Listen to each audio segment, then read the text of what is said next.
भगवान श्री कृष्ण 18वें अध्याय में कहते हैं मोक्ष, संन्यास की बात कहते हैं। संन्यास क्या है? तो संन्यास का एक नाम त्याग है। क्या है? त्याग।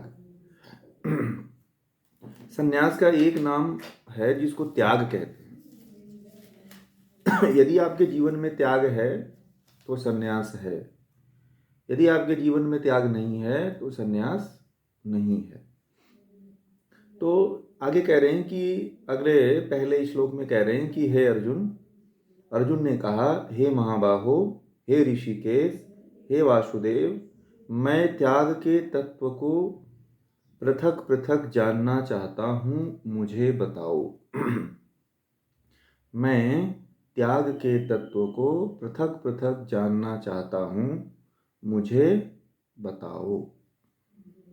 तो अब इसमें त्याग का तत्व क्या है? तो अब ये उसी त्याग को भगवान श्री कृष्ण ने संन्यास कहा, जो अभी मैंने आप लोगों से कहा।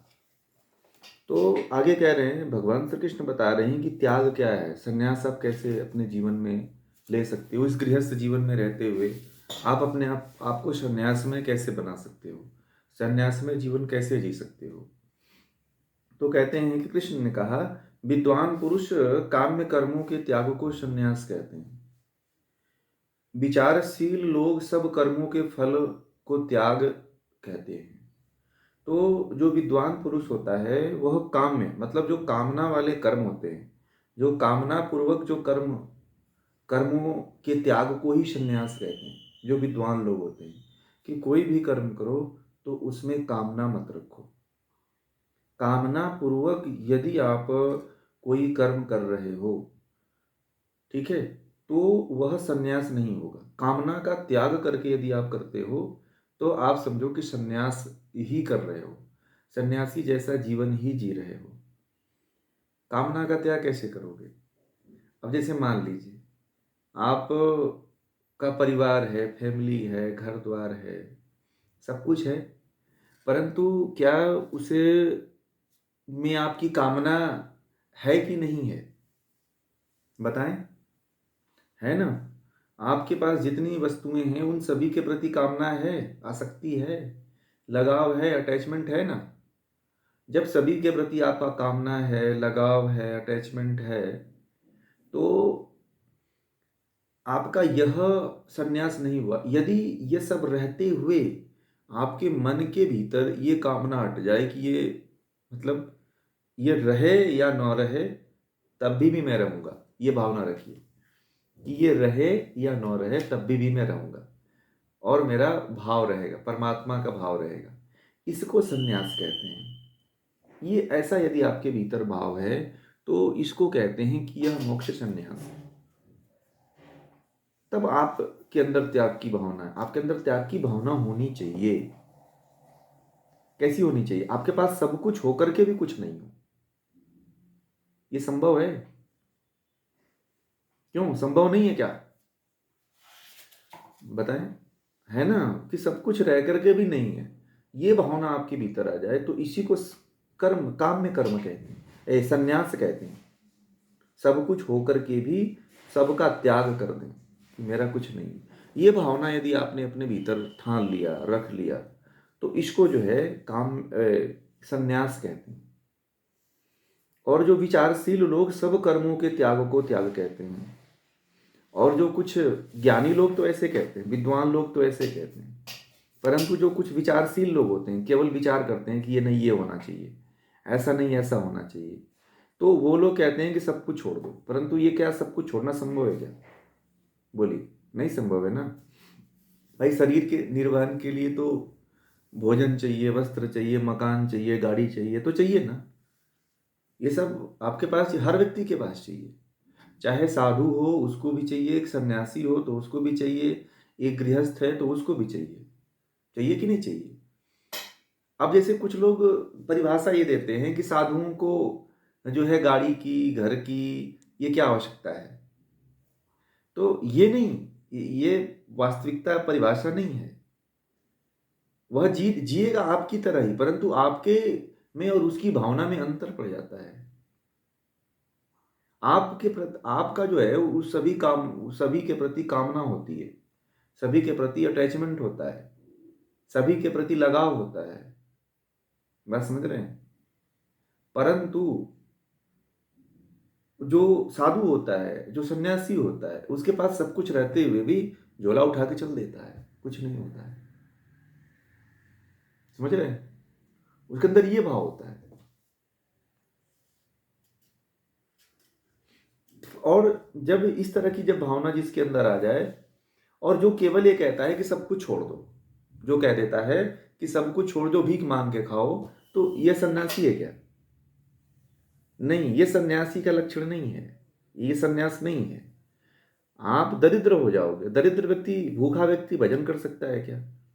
भूखा व्यक्ति साधना कर सकता है क्या? परमात्मा का चिंतन कर सकता है क्या? क्योंकि शरीर है ना, शरीर खलु धर्म साधनम। तो एक साधु भी शरीर को पोषने के लिए भोजन करता है, क्योंकि शरीर जो है सभी धर्मों के साधन है। मोक्ष को प्राप्त करने का साधन शरीर है। तो शरीर निर्वहन के लिए तो धन, रुपए, पैसे, घर, जमीन चाहिए कि नहीं चाहिए? एक साधु को भी चाहिए। परंतु आज क्या जो समय है कि घर छोड़ दो, स्थान छोड़ दो, हैं? फिर वो साधना कहाँ कर पाता है? मैंने देखा है ऐसे। मैं करीब इसके पीछे करीब 8-10 साल तक जो है ना, मैं घूमता रहा। 5-6 साल, 8-10 साल तक मैं घूमता रहा। और ऋषिकेश, हरिद्वार से लेकर के, बनारस से लेकर के, चित्रकूट से लेकर के, जितने भी धार्मिक स्थल हैं, उज्जैन से लेकर के, मैं ये देखता रहा। उनका क्या जीवन है? न साधना कर पाते हैं वो, अपने सुबह से लेकर शाम तक अपने पेट के लिए भीख मांगते रहते हैं। ठीक है, वो साधना क्या करेगा? कहता है कुछ दे दो, भगवान का भजन हो जाएगा, भंडारा लग जाएगा। तो वो तो दिन भर जो है उसको साधना करनी चाहिए। तो साधना कौन व्यक्ति कर सकता है? जिसके पास भोजन की व्यवस्था हो, रहने की व्यवस्था हो, सोने की व्यवस्था हो। योग के शास्त्रों में तो साधना करने के लिए उचित स्थान की बात कही गई है, उचित कुटिया की बात कही गई है, हैं? और जो है स्निग्ध आहार की बात कही गई है। तो जब ये सब नहीं रहेगा तो क्या कोई साधना कर पाएगा? घर छोड़ करके भाग जा रहे हैं। कुंभ में आप लोग देख रहे हो, बहुत लोग नए नए आकर के घर छोड़ के, कोई आईआईटी से छोड़ के फकीर बन जा रहा है, साधु बन जा रहा है। अभी उसको अज्ञानता है। क्यों? क्योंकि उसको ज्ञान नहीं है कि साधु भी बनने के लिए जो है आपको घर, रुपए, पैसे तो चाहिए ना। साधना कहाँ से करोगे? परंतु वो त्याग की भावना होनी चाहिए। एक साधु जो सोचता है वो त्याग की भावना से सोचता है। एक जो आम इंसान है, एक जो गृहस्थ है, वो कामना की दृष्टि से देखने लगता है और उसमें रच पच जाता है कि मैं तो, ये मेरा ही है। वो आसक्त हो जाता है। और जब आसक्त हो जाता है तो उन्हीं वस्तुओं के लिए, उन्हीं लोगों के लिए वो जाते हुए रोता है जो उसका नहीं है। ये अंतर हो जाता है। ये भावना, ये फीलिंग, ये आपके अंदर भावना होनी चाहिए। अब जो साधु और जो सामान्य लोग हैं वो सोचते हैं कि घर छोड़ के भाग जाओ, नागा बन जाओ। नागाओं का कोई जीवन है?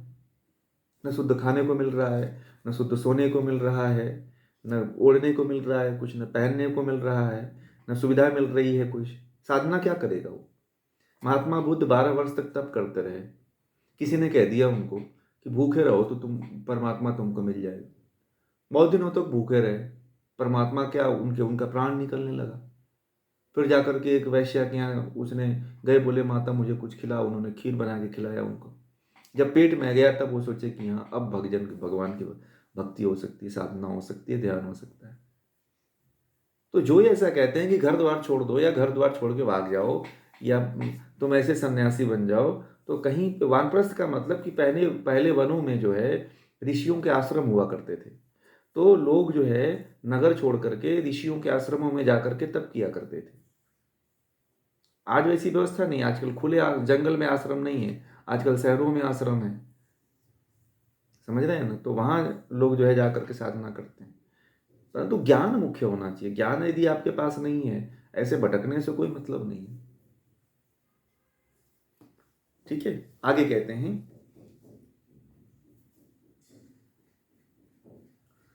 कई विद्वान कहते हैं कि सभी कर्म दोष वाले होते हैं, इस कारण त्याज्य हैं। दूसरे लोग कहते हैं कि यज्ञ, दान और तप त्याज्य नहीं है।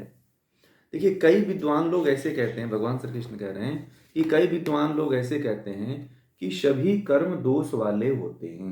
क्या होते हैं? दोष वाले होते हैं। क्या होते हैं? दोष वाले होते हैं।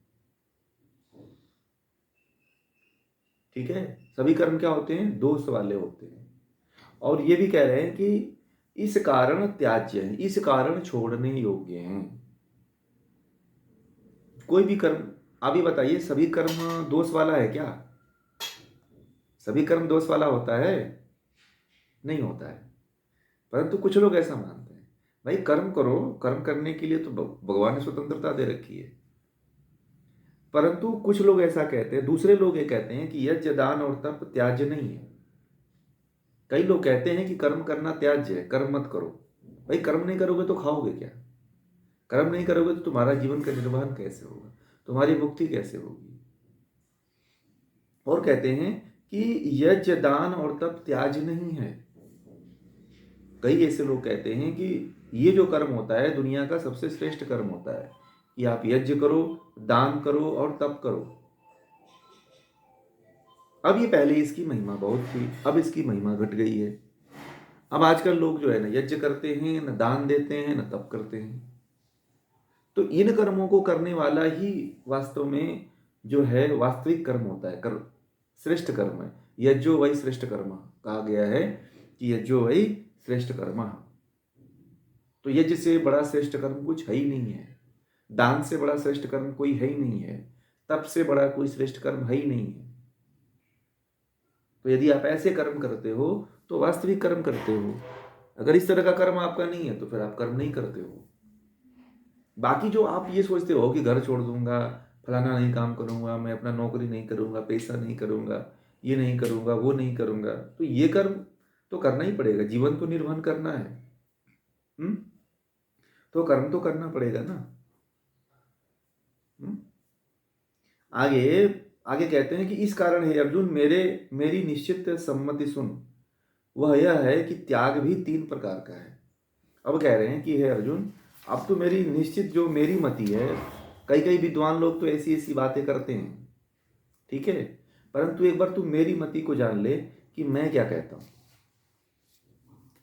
भगवान श्री कृष्ण कहते हैं कि यज्ञ दान और तप रूपी कर्म त्यागने वाले नहीं है। मैं अभी जो आप लोगों को बताया, भगवान श्री कृष्ण भी इस बात को कह रहे हैं कि जो यज्ञ है, दान है, तप है, यह कर्म त्यागने वाला नहीं है। ये वे निसंदेह करने योग्य है। ये जो कर्म है निसंदेह करना चाहिए। विद्वान मनुष्यों को ये यज्ञ दान और तप पवित्र करने वाला होता है। यदि आप देखिए, कर्म कौन सा करो, दुनिया का सबसे श्रेष्ठ कर्म है यज्ञ करो, तप करो और दान करो। ये क्या करता है? आपके जीवन को पवित्र बनाता है, परमात्मा के सम्मुख ले जाता है, परमात्मा मय बनाता है। यह कला अपने भीतर, ये तीनों कर्मों को आप लोगों ने तो शुरू कर लिया है। जो नहीं किए हैं उनको भी आप लोग जागृत करो कि वो लोग भी कर लें। इस तरह के कर्मों को वो लोग भी करें। क्या करें? यज्ञ दान। यज्ञ मैं आप लोगों को बार बार कहता हूं कि यज्ञ करना शुरू कर दीजिए। कर्म दान देना शुरू कर दीजिए। कुछ भी दान दीजिए। 1 रुपया भी दान देते हो ना आप कहीं पे, तो वहां पे दान दो आप। दान का महत्व कर्मों में पवित्रता को लेकर के। पवित्रता का मतलब शरीर की पवित्रता नहीं है, मन की पवित्रता से लेकर के, बुद्धि की पवित्रता से लेकर के, आत्मा की पवित्रता को लेकर के, आत्मा की मुक्ति को लेकर के। मीमांसा दर्शन में ये कहा जाता है कि जो यज्ञ करता है वो मोक्ष को प्राप्त हो जाता है। दान देता है, उसके पुण्य सुधर जाते हैं और मोक्ष को प्राप्त हो जाता है। तप करता है, वह भी मोक्ष को प्राप्त हो जाता है। इसलिए यह इन कर्मों को करना चाहिए, इसी परंतु कामना नहीं होनी चाहिए। इन कर्मों को करो, अभी आगे बताएंगे। फिर कहते हैं कि हे पार्थ, ये यज्ञ दान तप कर्म भी और दूसरे कर्म भी आसक्ति और फलों को त्याग कर ही करने चाहिए। जो अभी बात मैंने कह रहा था, यह मेरा उत्तम रूप विचार किया हुआ मत है। भगवान श्री कृष्ण अर्जुन को कह रहे हैं कि जो यज्ञ और दान तप जो तुम कर रहे हो, या और भी जो कोई कर्म कर रहे हो तुम इनके अलावा, तो उसको भी आसक्ति रहित होकर के, उसमें फल की इच्छा को त्याग करके, आसक्त हो करके कर्म को मत करो। यदि तुम आसक्त हो करके कर्म को करोगे तो कर्म का फल नहीं मिलेगा। तुम दान करो, तप करो, तो उसका फल आपको नहीं मिलेगा। इसलिए आसक्ति नहीं होनी चाहिए आप जो कर्म करते हो तो। चाहे यज्ञ करो, दान करो, तप करो या और कोई कर्म करो। कहते हैं कि मेरे लिए सबसे उत्तम विचार है, मैं ऐसा मत रखता हूं। यदि तेरा कोई मत हो तो बता देना, मैं तो ऐसे ही मत रखता हूं। ठीक है, कि यज्ञ दान और तप। ठीक है, तो यज्ञ दान और तप को उन्होंने कहा। और भी जो कर्म करते हो वो भी, परंतु कामना और आसक्ति नहीं होनी चाहिए कि मुझे इसका कोई फल मिलेगा, मैं इस कामना से कर रहा हूं, मैं इस आसक्ति से। और उसमें ये भी नहीं है कि उसमें एक बार आपने आनंद ले लिया तो बार बार आनंद लेने का चेष्टा करो, ये भी नहीं चाहिए। अगर ऐसे कर्म करते हो तो फिर वह आपका कर्म कर्म नहीं होगा, अकर्म हो जाएगा। क्या हो जाएगा? अकर्म हो जाएगा। ठीक है, फिर कहते हैं कि नियत कर्मों का त्याग करना उचित नहीं है, मोहवश उनका त्याग करना तामसिक तामसिक त्याग कहा जाता है। बहुत अच्छी बात कहा कि जो नियत कर्म है, नियत कर्म मतलब क्या? जो नियमित के कर्म है, भाई तुम्हें जीवन निर्वाह तो करना पड़ेगा ना, उसके लिए तो तुम कमाओगे कि नहीं कमाओगे? बोलिए, कमाओगे ना, तो उन कर्मों को तो करना ही पड़ेगा। नियत जो कर्म है उन कर्मों को तो करना ही पड़ेगा। नियत कर्मों का त्याग आप नहीं कर सकते हो। नौकरी करना है, पैसा कमाना है, घर चलाना है, तो वो तो कर्म करना पड़ेगा। अब ये छोड़ करके आप तुम घर बार छोड़ करके चले जाओ, साधु बन जाओ, तो ये सन्यास नहीं है। भीख मांग के खाओ, भूखे रह जाओ, खाना ना मिले, कोई दे न दे, आपको भीख मांगना पड़ जाए, तो ये साधु का वेश थोड़ी है। कई साधु ऐसे घर से निकलते हैं साधु बनने के लिए और अंत में जाकर के भीख मांगने लगते हैं, क्योंकि पेट ही नहीं भर पाता है। जब पेट ही नहीं भरेगा तो वो क्या सा भगवान का ध्यान करेगा, साधना करेगा। बात समझ रहे हैं? तो इसलिए इन सब चीजों का बहुत ध्यान देना आवश्यक है। और आगे भगवान श्री कृष्ण कह रहे हैं कि नियत कर्मों का त्याग करना उचित नहीं है। और एक बात और उन्होंने कह रहे हैं, मोहवश उनका त्याग करना तामसिक त्याग कहा गया है। और जैसे मान लीजिए कि आपको मोह हो गया, किसी से प्रेम हो गया, किसी से प्यार हो गया आपको, और उस कारण उस कर्म को त्याग दे रहे हो। जैसे मान लीजिए कि आपकी आपने कोई किसी महिला से प्रेम किया, या महिला ने किसी पुरुष से प्रेम किया, और दोनों में से कोई एक मर गया, तो कहते हो कि अब मैं शादी नहीं करूंगा, अब मैं किसी के संगति नहीं करूंगा। तो ये मोह है ना आपका। मोह के कारण कहते हो कि मैं अब कभी जीवन में शादी नहीं करूंगा। मोह के कारण कह रहे हो कि मैं अब कभी परिवार नहीं बसाऊंगा। तो उसमें मोह हो गया, और वो आपसे बिछड़ गई। मोह मोह हो गया जब वियोग हो गया, मोह के बाद वियोग हो गया। जब वियोग हो गया आपका, तो फिर कहते हो कि अब मैं कर्म नहीं करूंगा, मैं संन्यास ले लूंगा। हम्म? तो भगवान श्री कृष्ण कहते हैं कि मोहवश त्याग करना जो है, आप बहुत लोग हैं, किसी की पत्नी मर गई, किसी का, तो कई साल तक वियोग में रहते हैं कि अब मुझे शादी नहीं करना है, मुझे विवाह भी नहीं करना है, संसार को नहीं चलाना है। जब साधना नहीं कर रहे हो, कोई तप नहीं कर रहे हो, जब आपका एक सामान्य जीवन है, परिवार चलाना है, तो फिर विवाह कर लो। और दूसरी क्या, चाहे स्त्री हो चाहे पुरुष हो, सबके लिए बात है। और दूसरी चीज क्या है कि मोह बस उनका त्याग नहीं करना चाहिए कि आपको उससे मोह हो गया था और आपका प्यार टूट गया, तो फिर आप प्यार करोगे ही नहीं।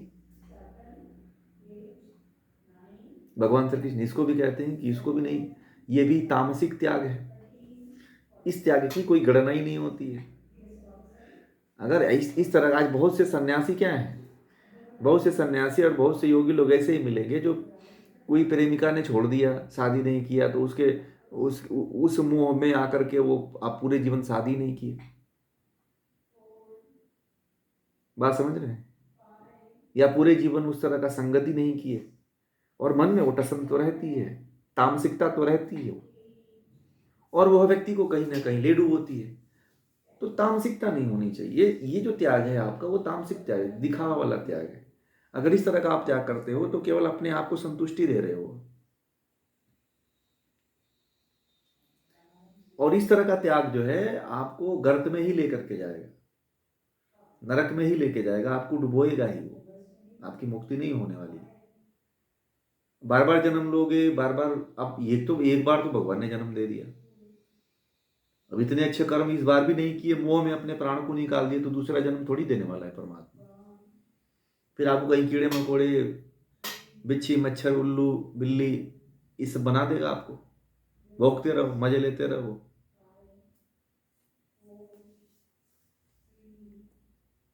आगे कहते हैं भगवान श्री कृष्ण, जो भी कर्म है वह दुख का कारण है और उसे शारीरिक क्लेश के भय से त्यागा जाए तो ऐसा त्याग राजसी त्याग कहता है और यह त्याग के फल को नहीं देता। तो अब ये कह रहे हैं कि जो भी कर्म है, भगवान श्री कृष्ण कह रहे हैं कि जो भी कर्म है वह दुख का कारण है। कब दुख का कारण है, कैसे दुख का कारण है? तो कहते हैं कि और उससे शारीरिक क्लेश भय से त्यागा जाए तो ऐसा त्याग राजसिक त्याग कहता है। तो जैसे कुछ लोग कहते हैं कि जो भी कर्म आप कर रहे हो उससे कर्म का मतलब, जो राजसी व्यक्ति होता है वो जो भी कर्म करता है उसमें आसक्ति लगा के करता है, वो फल की इच्छा से कर्म करता है और उसमें क्लेश हो जाता है। पंच क्लेश क्या है? अविद्या, अस्मिता, राग, द्वेष। तो ये राग हो जाता है सबसे। क्लेश में क्या सबसे महत्वपूर्ण है? राग। मान लीजिए जो आपको बहुत प्रिय वस्तु लगी तो उसके प्रति राग हो गया, और वही प्रिय वस्तु आपको नुकसान कर दिया तो उससे द्वेष हो गया। ठीक है? मान लो आप खूब मिठाई खा, गुलाब जामुन खा रहे हो, मजा आया खाने में, खूब उससे बढ़िया वाला प्रेम हो गया उससे। कहीं ट्रेन में गई, कोई गुलाब जामुन बेच रहा था, आपको खिला दिया, हो गया, आपकी तबीयत खराब हो गई, स्लो, आपको फूड पॉइजनिंग हो गई, हॉस्पिटल में आईसीयू में भर्ती हो गए, तो आपको अब उससे गुलाब जामुन से द्वेष हो गया। तो भगवान श्री कृष्ण कहते हैं कि अगर इस तरह का जो अगर आपको शारीरिक कहीं कोई क्लेश हो जाता है, राग या द्वेष या क्लेश में राग द्वेष हो जाता है, तो मान लो गुलाब जामुन खाया तो उससे द्वेष हो जाता है, तो आप क्या करते हो? तो उसको भय के कारण त्याग देते हो कि अब मैं गुलाब जामुन कभी नहीं खाऊंगा, क्योंकि मैं खाऊंगा तो ऐसे हॉस्पिटल में भर्ती होना पड़ेगा। तो आपने भय के कारण उस गुलाब जामुन को बंद किया। अब आपको कोई अच्छा भी गुलाब जामुन, घी की गुलाब जामुन, मावा की गुलाब जामुन बना के दे, तब भी नहीं खाओगे। क्यों? क्योंकि आपको उससे भय हो गया है, भय वाला क्लेश हो गया है। तो ऐसे कहते हैं कि इस तरह के त्याग को भगवान श्री कृष्ण कहते हैं कि राजसिक त्याग कहता है और ये त्याग फल को नहीं देता है। इस ऐसा त्याग यदि आप करते हो तो वह आपको फल नहीं देता है। आपने देख लिया कि जैसे मान लीजिए कि कोई, यही वाला उदाहरण आप समझ लीजिए, इससे अच्छा तो कोई हो ही नहीं सकता है ना, कि मिठाई से राग हो जाती है, फिर नुकसान कर दिया तो द्वेष हो जाता है। तो इस तरह का जो शारीरिक आपको कष्ट दिया और उस कारण आपने उसको खाना छोड़, जैसे कि जिनको डायबिटीज हो गई है तो पहले खूब चीनी खाते थे, अब डायबिटीज डिटेक्ट हो गई तो डॉक्टर ने कहा तुमको डायबिटीज हो गई है। जब उसको डायबिटीज हो गई तो वो क्या किया? खाना ही छोड़ दिया, सब कुछ खाना छोड़ दिया, केवल उबला हुआ खाना खा रहा है।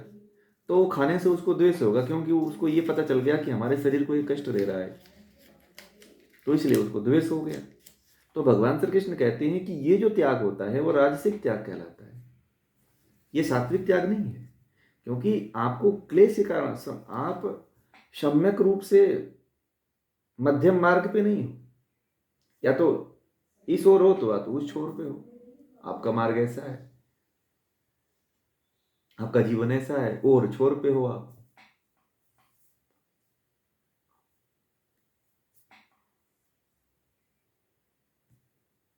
आगे कहते हैं कि हे अर्जुन, जो नियत कर्म है उन कर्मों से मोह छोड़कर और फल की इच्छा का त्याग करें तो यह सात्विक कर्म कहलाता है। अब देखिए सात्विक कर्म क्या कहा उन्होंने। भगवान श्री कृष्ण कह रहे, हे अर्जुन, जो नियत कर्म है, जो आपका नियत कर्म है, नहाना है, धोना है, खाना है, टॉयलेट जाना है, या आपका नौकरी है, पैसा, या आपका नियत कर्म हो गया। करें कि नियत कर्म, जो नियत कर्म है उन कर्मों से मोह छोड़ देना है। जैसे मान लो नौकरी करते हो, नौकरी में बड़ा आपको प्रेम हो गया है और नौकरी वाला आपको निकाल दे तो फिर क्या होगा? फिर दुख होता है कि नहीं दुख होता है, बहुत लोगों का हार्ट अटैक भी हो जाता है। तो नौकरी से मोह नहीं करना है। नौकरी के लिए ये भी तय रखो कि नौकरी छूट भी जाए तो मुझे कोई आसक्ति नहीं इसके प्रति। नौकरी है तो है, जब तक है तब तक कर रहा हूं, अगर मोह भी हट जाएगा तो देखा जाएगा। ठीक है। तो नौकरी से क्या करना, नौकरी से मोह छोड़कर और फल की इच्छा का त्याग करें तो यह सात्विक कर्म कहलाता है। और क्या करो आप, नियत कर्मों से जो है मोह को छोड़ दो, फल की इच्छा का त्याग कर दो। तो जब इस तरह का आप कर्म करते हो तो इस तरह के कर्म को सात्विक कर्म कहते हैं। क्या कहते हैं? इस तरह के कर्म को सात्विक कर्म कहते हैं।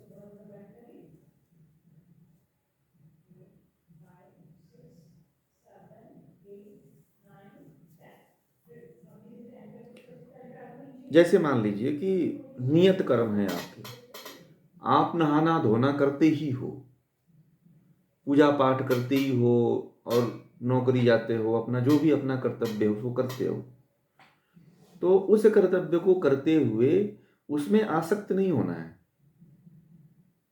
उससे लगाव अटैचमेंट नहीं करना है, उससे प्रेम नहीं करना है, उससे आसक्त, जैसे प्यार जिसको कहते हैं कि मुझे कर्म से बहुत अटैचमेंट हो गया, नहीं, उससे भी अटैचमेंट नहीं रखना है। जो भी अच्छी चीज है उसको बीच बीच में आप लोग छोड़ करके देखो। जो बहुत अच्छी चीज लगती है ना उसको कभी छोड़ दो। आपको जो है कुछ मिष्ठान अच्छा लगता है, या कुछ खाद्य पदार्थ अच्छा लगता है, या घूमना अच्छा लगता है, या किसी से बात करना अच्छा लगता है, या कोई भी जो अच्छा से अच्छा कर्म है, उसको कुछ दिन तक छोड़ करके देखो। आप देखो कि क्या उसके बिना रह लेते हो आप? क्या आपके मन में उसके बिना कोई आपके जो है कोई मोह या कोई आपके प्रति वियोग हो रहा है? उसके प्रति कोई आपका अटैचमेंट हो रहा है कि नहीं हो रहा है? अपने आप को जांचो आप कि कहीं मैं इसमें आसक्त तो नहीं हो गया ना मैं। अगर आप आसक्त हो गए तो भगवान श्री कृष्ण कहते हैं कि आसक्त नहीं होना है, आसक्ति को छोड़ करके, फल की इच्छा का त्याग करके अगर आप इस तरह से कर्म करते हो तो वह सात्विक में आ जाएगा। जो भी आप, नौकरी है, पैसा है, कोई भी कर्म आप करो उस कर्म को, परंतु आप ये नहीं है कि मैं इसको नहीं करूंगा तो कुछ हो जाएगा, या मुझे कुछ हो जाएगा, या आपके अंदर कोई क्रिया प्रतिक्रिया हो रही हो। जैसे एक कहानी बताऊं, एक साधु था, समझ रहे हैं?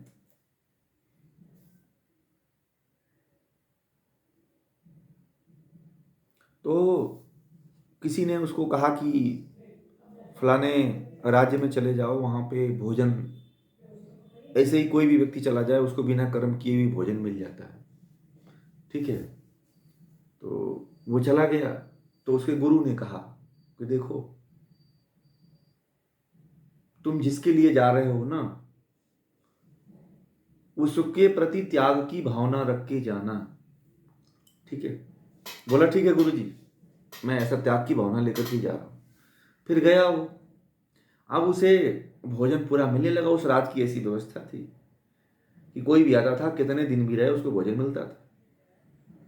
अब उस राज्य में अन्न का अकाल पड़ गया। ठीक है। अब वो क्या था, जो जो साधु गया था उस राज्य में, तो हर समय 24 घंटा खाना मिलता था, भंडारा चलता रहता था। तो वो खाना खा के इतना मोटा हो गया पूरा, दो दो तीन तीन बार, चार चार बार खाता था। और खूब अच्छे अच्छे भोजन, स्वादिष्ट मिठाइयाँ, 16 प्रकार के व्यंजन आदि सब मिलते थे। हाँ, उसको एकदम आनंद आ गया। अब धीरे धीरे राज्य में अकाल पड़ने लगा। ठीक है। अब वो साधु था, एक टाइम भोजन नहीं मिला उसको, चिल्लाने लगा, अरे कोई भोजन दो, भोजन दो, भोजन दो, भोजन दो। ठीक है। तो फिर वह बीमार, बहुत भयंकर बीमार पड़ गया। भोजन मिलता था, थोड़ा थोड़ा मिलता था। राजा ने जब अकाल पड़ा तो राजा ने जो भंडारा था उसको कम कर दिया। बोला एक ही टाइम भोजन मिलेगा, अब नहीं मिलेगा 2 बार, 3 दिन, 4 4 राउंड। उसने एक टाइम देना शुरू कर दिया। अब उसकी हालत खराब हो गई। अब साधु इतना आसक्त हो गया था कि वह रह नहीं पाया। और जब रह नहीं पाया तो अपने गुरु के पास गया। गुरु ने कहा, गुरु जी, अरे वहाँ तो ये इतने दिन तक भोजन कराए और एक ही टाइम भोजन दे रहे हैं। तो साधु ने कहा, उसके गुरु ने कहा, बेटा मैंने तुझसे कहा था ना कि खाना के प्रति आसक्त मत होना, तो तुम आसक्त थे।